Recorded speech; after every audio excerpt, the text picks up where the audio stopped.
I see him. Hank. I wonder.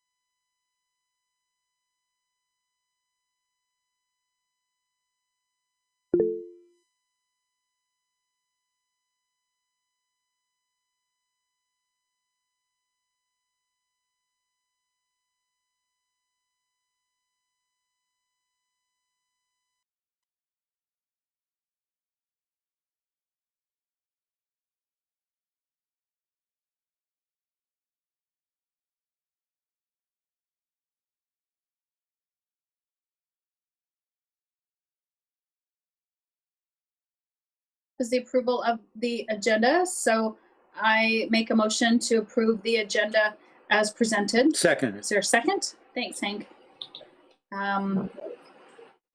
So is there any, is there any discussion or anything that needs to be changed on the agenda? All right, then Summer, take it away. All right. Deb Willems. Aye. Parisa Brown. Hank Galena. Do you call me? Yes. Oh, I'm sorry. Here, yes. Okay, we're doing roll call. Yes. Jackie Height. Yes. And Lisa Morales. Yes. All right, motion passes 4-0. Thank you. Summer, can I just confirm, is Parisa on the call and we just can't hear her, or did she not call in? I do not see her. Okay. Let me check. I didn't see her either, but I did. You guys called in before me, so didn't know if I missed. Yeah, she's not on here. All right. It looks like she's absent tonight, Okay. Thank you. thus far at least. Meg, I will turn it over to you for the public hearing portion of the agenda. So if you wouldn't mind officially opening the public hearing and stating the time. Okay. So the public hearing is officially open at 6:09 p.m. Then I will say a couple of quick words about the Learning Continuity and Attendance Plan. The purpose of this public hearing is to present the drafts of our Learning Continuity and Attendance Plans for one last opportunity for stakeholder engagement in the process of adopting these plans. As I've stated a few times in the notice for the public hearing, as well is the proposal to the board for approving the learning continuity plans next week, that these plans were established by SB Senate Bill 98, which created California Education Code Section 43509, and it established the learning continuity and attendance plan requirements for the 2020-21 school year. This learning continuity and attendance plan is taking the place of the LCAP, the Local Control and Accountability Plan for this year, as well as the requirement for the annual update to the LCAP. Those are not required for this school year, and instead this plan is. Just a quick reminder as well that this learning continuity and attendance plan is viewed as a vehicle to clarify and communicate thinking around how the Olive Grove Charter Schools are supporting their students and families. It's a vehicle to reflect on planning and stakeholder engagement that has taken place. And it's also a way to communicate with the stakeholders through meaningful engagement.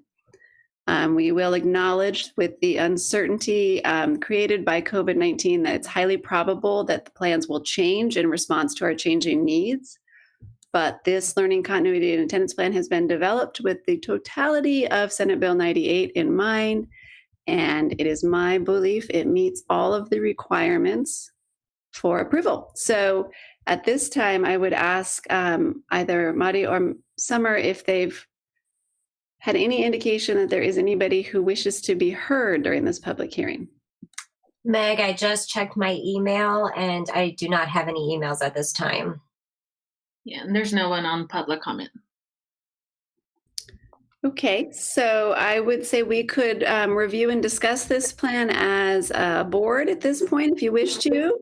If you had questions to ask, we will have another opportunity for the board to ask any additional questions next week when I bring it back for actual approval. I'll just remind you the requirements are that we have this public hearing not on the same day as the day we bring it for approval. So we will bring this back next week for approval. But I'm happy to hear your feedback on the plans, answer any questions you have as a part of this public hearing, or we could go ahead and close the public hearing and move forward. It's up to you, whatever your wishes are. Is there anyone on the board who had questions or comments or needed anything clarified on the documents? Okay. Well, that being the case, I think we'll go ahead and close public comment at 6:12. Okay. Thank you. Thank you. All right. So do we have any public comment on non-agenda items? Not at No? this time. And do we have any public comment on agenda items? Not at this time. All right. In that case, we will go on to reports, trainings, and presentations. So we'll start back with Meg on your executive director report. I actually have nothing to report at this time. Okay. I also, as the for the board chair, I have nothing to report. Do any of the other board members have anything to report at this time? All right. I will take silence as nothing, and we have no presentations or training. So at that point, the consent agenda is to approve the minutes from our last meeting. So I make the motion to approve our consent agenda. Is there a second? Yeah, second. Thank you, Lisa. Any discussion or anything that needs to come off the consent agenda? All right, in that case, Summer, if you can do a roll call vote. I will. Deb Willems, Aye. Breeza Brown, absent. Hank Galena, Yeah. Jackie Height, Aye. Lisa Morales. Yes. All right, motion passes 4-0. Thank you. And then the next item on the agenda is review and discuss the CDE's August 18th, 2020 letter of concern and resulting fiscal corrective action plan. So before I turn it over to Tom and Kristen from CSMC, I just want to say a couple words about this.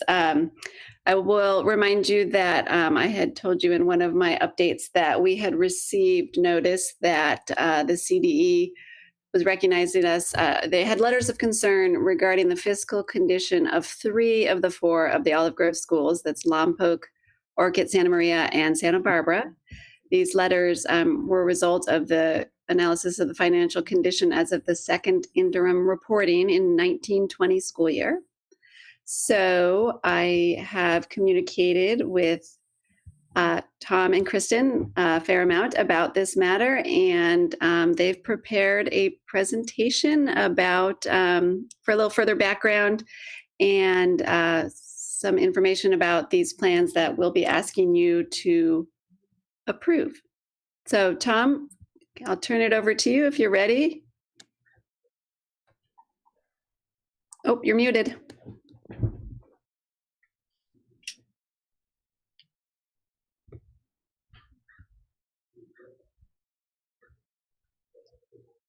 Just hover on the bottom of your screen.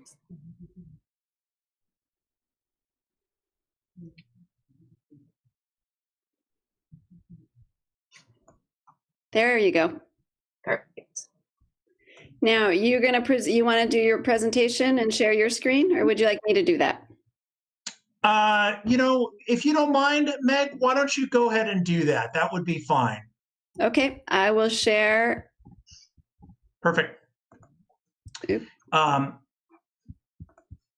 Thank you. And Just want to make sure you can see the right thing, correct? yeah, looks good to me. And thank you. Good evening, everybody, and happy to be with you tonight briefly.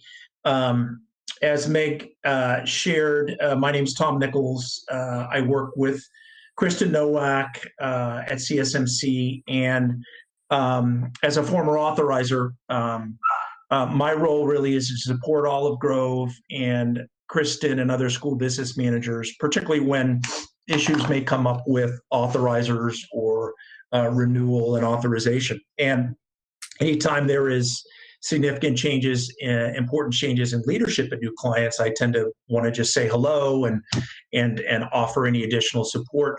So Kristen and Meg and I got together a couple times, and as a matter of fact, even before the state sent the August 18th notice of concerns, we were talking about, Meg and Kristen were already talking about sort of a strategic plan.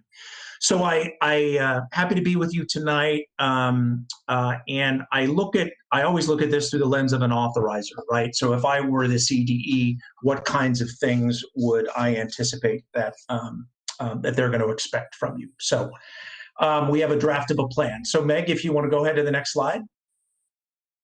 So thank you. So these are really the 4 main points in the letters that were sent regarding Olive Grove.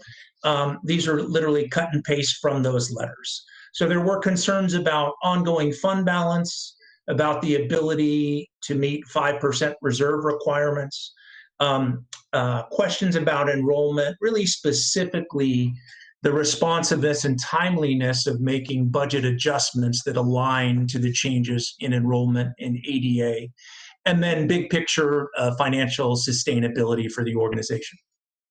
Next slide. This is just an overview, just so you understand the progression. Anytime an authorizer sends a notice, there are generally 3 or 4 steps. Part of Ed Code, part of the requirement for charters is that there are 3 or 4 steps. In other words, Olive Grove and a charter school is given an opportunity to cure or improve on a certain expectation. And it starts with a notice or a letter of concern, which is what you've received and what we're going over, your response to that. Authorizers, if they don't feel the response is satisfactory, they can then issue a notice of cure or a notice of corrective action, right? And that ultimately is a progressive step towards ultimately notice of intent to sort of revoke a charter or notice of a violation. We don't anticipate that's going to happen, but I just wanted to give you the natural progression. Some schools, some clients in the past that may not have taken feedback like this from an authorizer seriously to sort of test the authorizer, particularly in the political climate today. We want to continue to be really responsive, as Meg and Kristen and all of you are being. So that's just a progression of next steps. I'm confident that the plan we're going to review with you tonight would satisfy the authorizer. Next slide, please. So in terms of a fiscal correction plan, generally these are the broad components of what we're going to be talking about, and any authorizer would want to see. A 3 to 5 year fiscal solvency plan. I believe this fall at first interim, Kristen Nowak and Meg will be working more towards a longer 3 to 5 year charter projection, budget projection. Those typically aren't required unless you're coming up for a renewal per se, but I think an authorizer will want to see a strategic budget projection for a 3 to 5 year period. The budget revision and reforecast process is what's really, really important here. And I think what that means is that as enrollment changes, there is a process in place so that school leadership and the board can be nimble in terms of adjusting expenses. And this is, by the way, this is pre-COVID, pre-pandemic. We know that Olive Grove and other schools, in a sense, have been negatively impacted by legislation in Sacramento capping enrollment in ADA. But just in general, right, schools that sort of lag in terms of making budget adjustments that align to actual enrollment, and average daily attendance ultimately can come into a position like you found yourselves. So being nimble in those expense adjustments, reaching a 5% reserve and maintaining that. And there's a lot of progress that we're going to talk about so far. I think you're probably aware, but wanted to make sure you were aware of the progress on these two fronts already that Meg and Kristen have already sort of accomplished. And I think Kristen will share those in the numbers tonight. Secondarily, and in the next 2 to 3 months, I think best practices say that you as an organization will re-examine your role, the board's role in fiscal oversight. In no way does this imply that the board hasn't done exactly the right thing in fiscal oversight as a board. This is, in a sense, an opportunity to hit a reset button. So the optics for this state and for all stakeholders in these difficult fiscal times are that, hey, this board, it continues to really be engaged. We're refreshing and resetting and making sure everyone understands our role in fiscal oversight. And then an offshoot of that, or an important piece of that, again, is refining, taking a deep look at fiscal policies and procedures. Fiscal policies and procedures now is a great opportunity to really use them as a framework for checks and balances, and really defining the roles of not just what board members do, but again, what every staff member at Olive Grove does in relation to any financial process. Again, I want to be very clear, this isn't implying in any way that the board has not been doing its job in the past. With the new leadership and new alignment, this was an opportune time to sort of revisit these items. Next slide, please. So again, I'm not going to read through everything here, but we have, and in a minute I'll be turning it over to Kristen. These are excerpts from the letters. So as Meg had said, the CDE issued letters on August 18th, notices for Lompoc, for Orcutt, Santa Maria, and for Santa Barbara, nothing for Buellton. And so these slides are, what they show is cutouts. This is actual language from the letters. And so let me just explain from top to bottom how these read, because the one you see for Orcutt in a minute, Santa Maria, and Santa Barbara in a minute are outlined the same way. The first two bullets you can see is what the CDE saw at second interim report last year in 1920 year. So these were numbers that were part of the second interim report. When you go down to the third and fourth bullet and you see, however, this is what I talk about with progress that you've all already made. The work in the preliminary budget. So the state began to recognize that, wow, you're already moving in a positive direction in these areas, and they put you in a fair financial condition with the preliminary budget that you approved in June. Whereas at second interim last year, in their opinion, you were in a poor financial condition. So that is a significant progress just at preliminary budget. In a minute, Kristen and Meg will tell you about even further progress that's been made with the budgets. And then the last two bullets on this slide, 5 and 6, again, is language from the letters, right? And what the state is saying is, hey, look, Olive Grove, your enrollment levels must be consistent with what is in the SBE approved charter, right?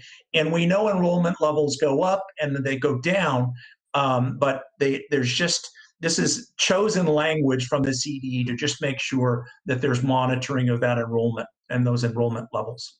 The last bullet, again, is really just generic language to sort of say, hey, if you keep trending this way, it's possible down the line that you would not be able to cover your liabilities. I don't think that's a real issue at this time, and Kristen Nowak will talk more about that. So before I turn it over to Kristen, just wanted to outline what the letters say. Let me pause for a second if it suits the board and Meg. Any particular questions so far in what I've covered on Lompoc? Nope, I'm good, thank you. Okay, pretty straightforward. Okay, great, thanks. Next slide, Meg. So now I'm going to turn it over to a colleague of mine whose mother made her clothes until she was 9 years old. 11. And she's 11, sorry. And she's going to walk you through pretty straightforward on, again, where you were in June with the preliminary budget, the significant work and progress you've already made, Meg and Kristen have made, and then give you a little more about an outlook moving forward. Kristen. Thank you, Tom. So as Tom mentioned, based on that second interim report, we were in that poor financial condition. Already at the 2021 preliminary budget, we're in fair position, right? But this board, we had very big conversations last month, and Meg was very decisive, and we looked at where our funding levels were going to be, and this board made some really big decisive moves, and we made some payroll cuts, and significant ones, right? And so what's important in this fiscal action plan is to highlight, not only just acknowledge the progress that was made just from second interim to the prelim budget, but to highlight the really bold steps that have been taken since then that your authorizer doesn't have visibility to yet.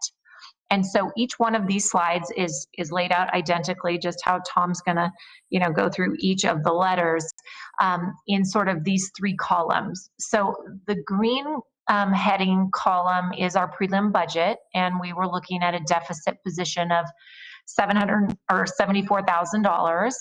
And then the payroll cuts that were impacting Lompoc equate to $275,000 in payroll related expenses. So both benefits and salaries.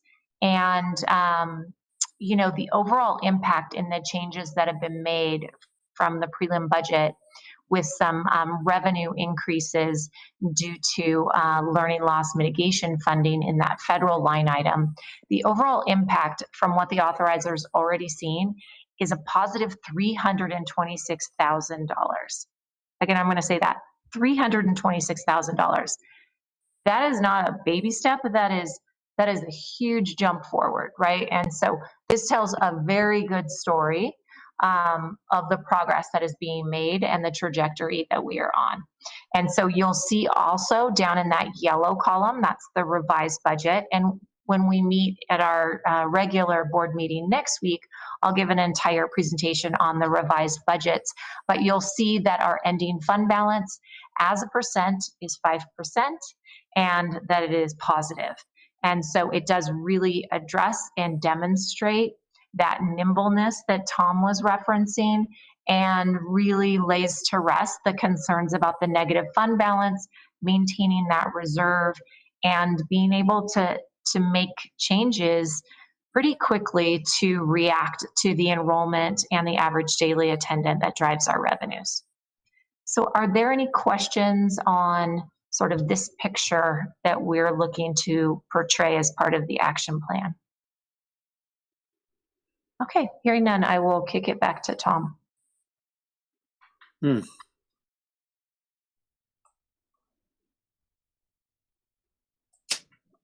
Thank you. Next slide, Meg, please.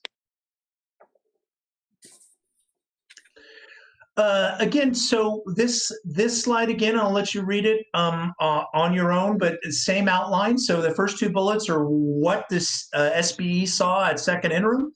The second bullet said that, hey, you move from a poor to a fair financial condition, in their opinion, at the preliminary budget. Again, same language as the other slide. And now if you go to the next slide, Meg, Kristen, once again, will talk about specific numbers for Orcutt Santa Maria. Thanks, Tom. So same layout, right? So at our prelim budget, $162,000 deficit position, we were projecting payroll cuts of $480,000. We did have some revenue reductions based on what we were projecting and what we're actually getting funded on. And so overall impact just, from that prelim budget to the revised budget, again, that will be up for approval next week, is a $373,000 impact which I think also is a very strong storyline to highlight the nimbleness, the decisiveness, and the steps in the right direction towards fiscal sustainability. Next slide, Meg. And finally, again, thank you, Megan. Finally, again, same for Santa Barbara.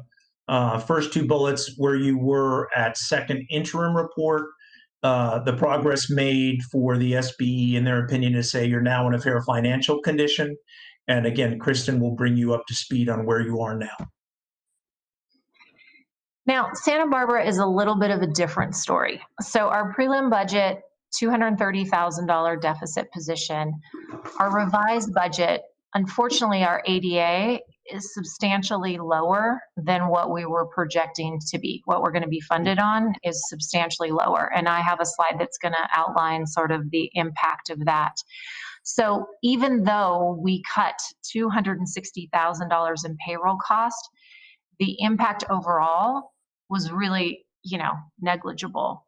But what this does demonstrate is it does demonstrate this board and this new executive leadership's ability to be nimble and to say, look, our revenues we're going to be funded at this ADA level, and we need to adjust our staff to accommodate those new numbers. And so even though it doesn't have as big of an overall bottom line impact, it still tells the story that you're being responsive, that you're being, fiscally aware, and you're making those tough decisions. And really what's masking those tough decisions is the impact of that ADA freeze, unfortunately. If you'll look, the revenue reduction's $260,815, and our payroll cuts are $260,046.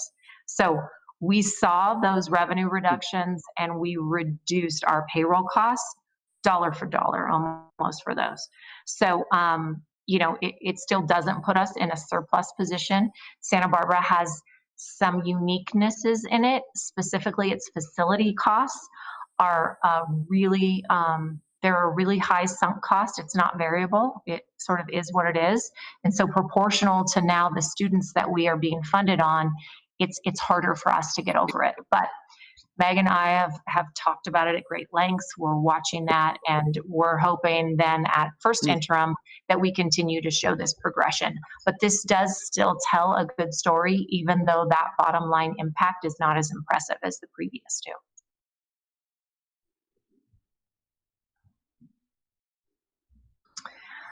Okay, so our ADA that we budgeted in June.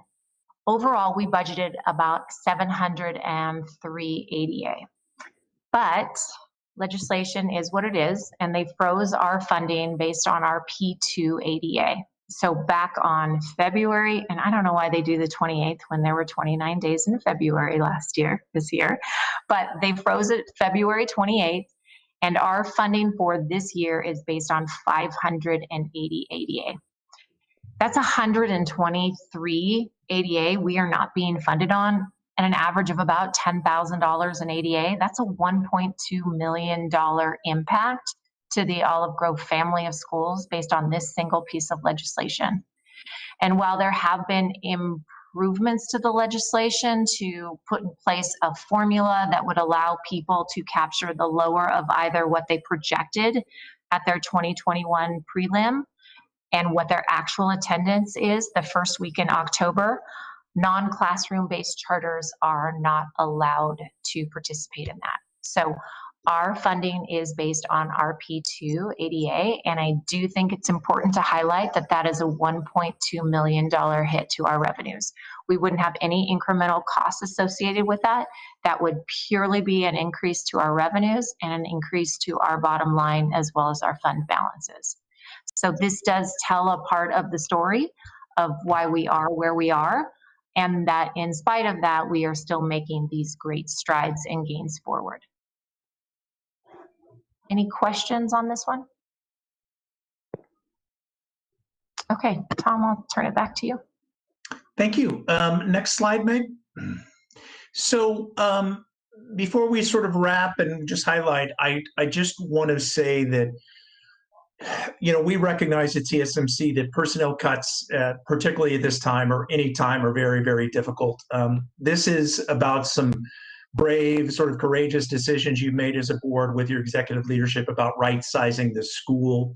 There will be adjustments moving forward, but sort of commend you for making these difficult cuts that, in spite of this $1.2 million sort of decrease in revenue due to factors outside of Olive Grove's control, you made some very difficult but right decisions early on, and I think that will bode well for you. But we don't take the livelihood of cutting personnel expenses lightly. We never do.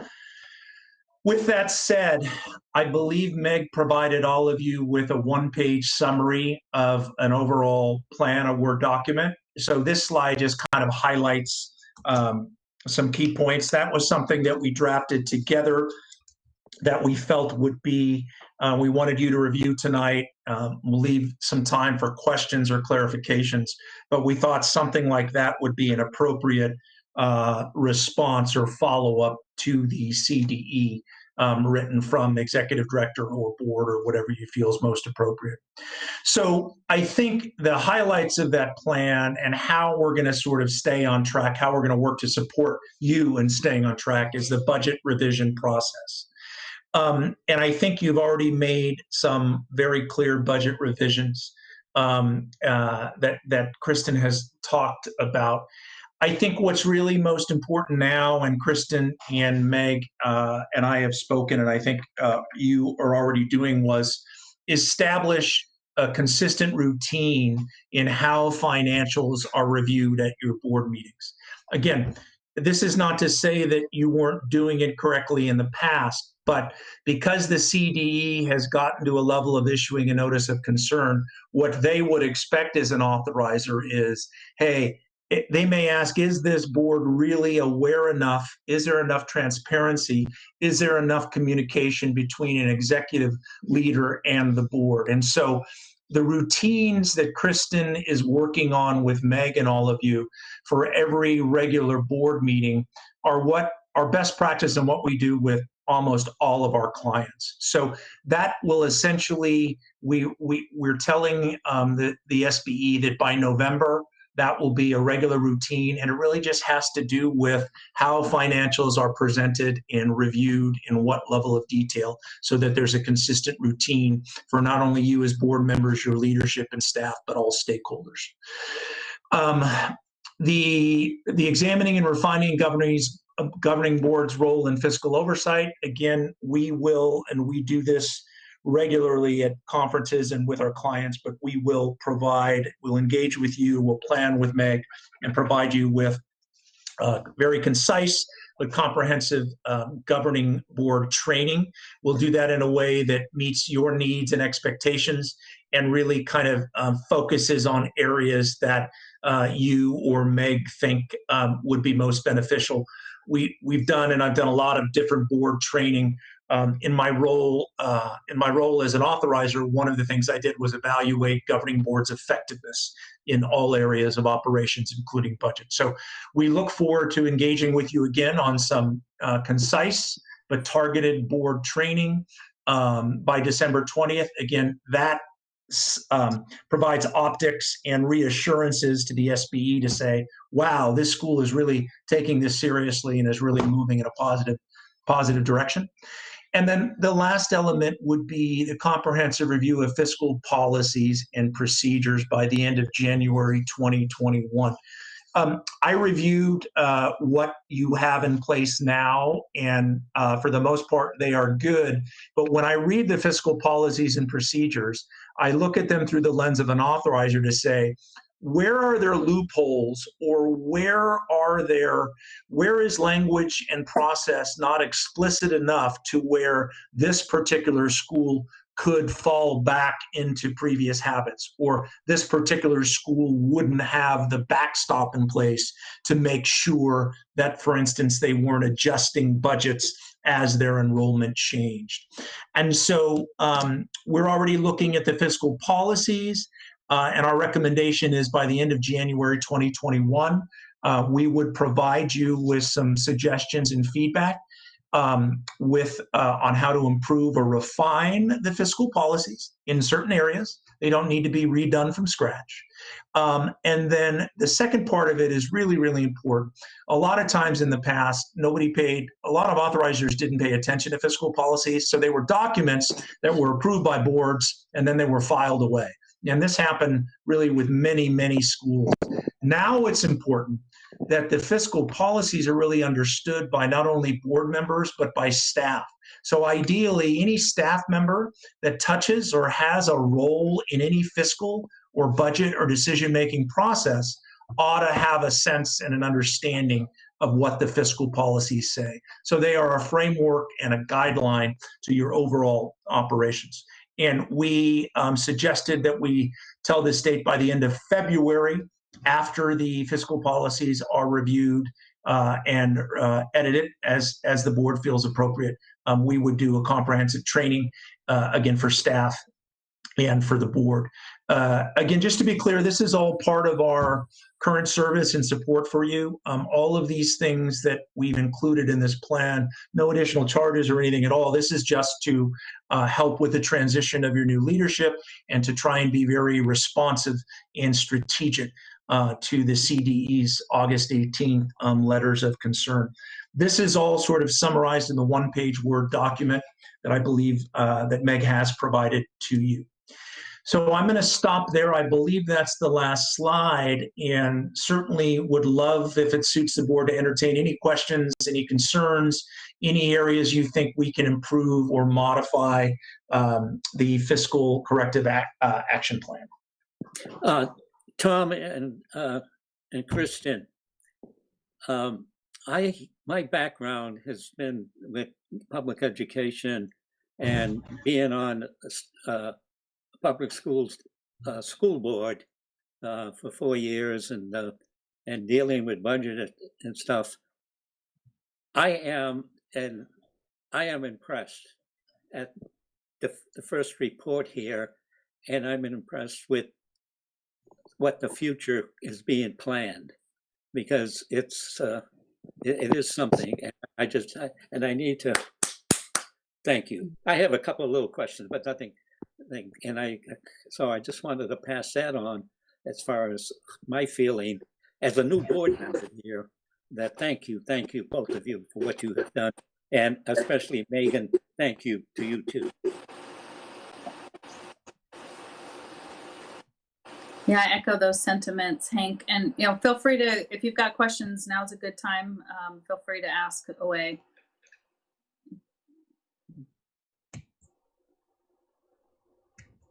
Did you want to ask your questions, Hank?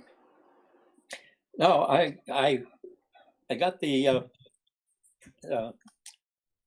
slide presentation this afternoon sometime, and I went through it and stuff, and I had a couple of little questions, but Tom and Kristen, they answered my questions. So Okay. I really don't have any questions to that.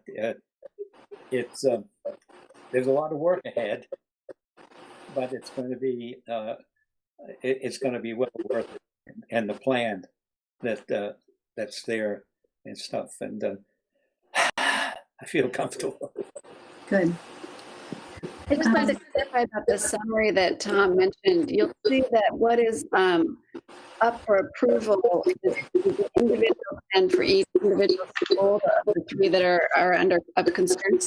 But I did put into your board packet folder, and I can show you right here too, just to make sure that you're clear, that I did put in this summary as well, which Tom and Kristen had created, that it has all three schools in one document. So that it's titled OGCS Summary FCAP 9/15/2020. That is in your board packet folder if you wanted to look at the summary that he was referring to. And then as we come to the agenda items, you'll see that each one is individual for each particular. Meg, Sorry. please, Henry. I had one little thing, so I can get off the hook. when putting a slide together, with all the numbers, over in the right hand, top right hand, you have white on yellow. It's pretty hard to read. Sorry. That's me, Hank. I'll use black next time. Good, thank you. Thank you, Hank. Meg, I wanted to mention one thing too, and thank you.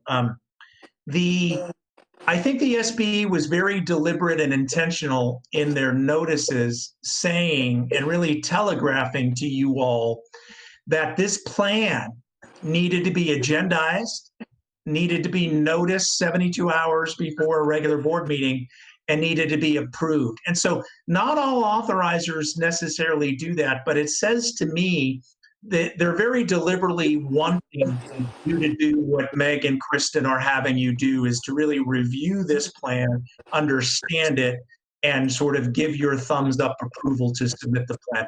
This is a way that authorizers will indirectly ensure that there is awareness and transparency. And so I just wanted to point that out, because oftentimes in having seen hundreds of these kinds of notices, an authorizer will typically just say, hey, we want to see your plan submitted by such and such a date. Maybe 10% of the time do they actually say your board needs to notice it, agendize it, and approve it. So thank you for making the time to take these important steps.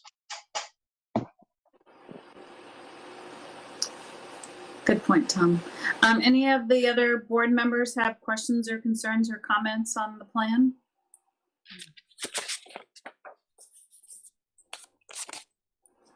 Okay, yeah, I echo your sentiments, Hank. Thanks again, both Tom and Kristen and Meg and Madi and the whole team who, helped put this together, and, assured compliance. And as Hank said too, I think this is a good path forward and gets us on the right direction. And, they weren't easy decisions, but necessary to make sure that we're right sized and we are fiscally responsible with public funds. So thank you for that. So I think the next step would be to make a motion to pass the 3 letters, right? So moved. Are you going to do them individually or all 3 as a?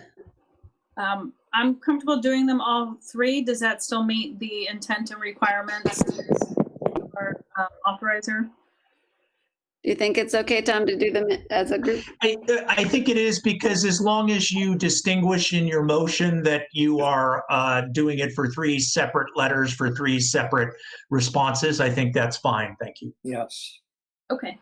I move to approve the fiscal corrective action plan for Olive Grove Charter School for the Lompoc, Orchid / Santa Maria, and the Santa Barbara Learning Centers. I'll second. Thank you, Lisa. Is there any discussion? All right, Summer, if you could take us through the vote.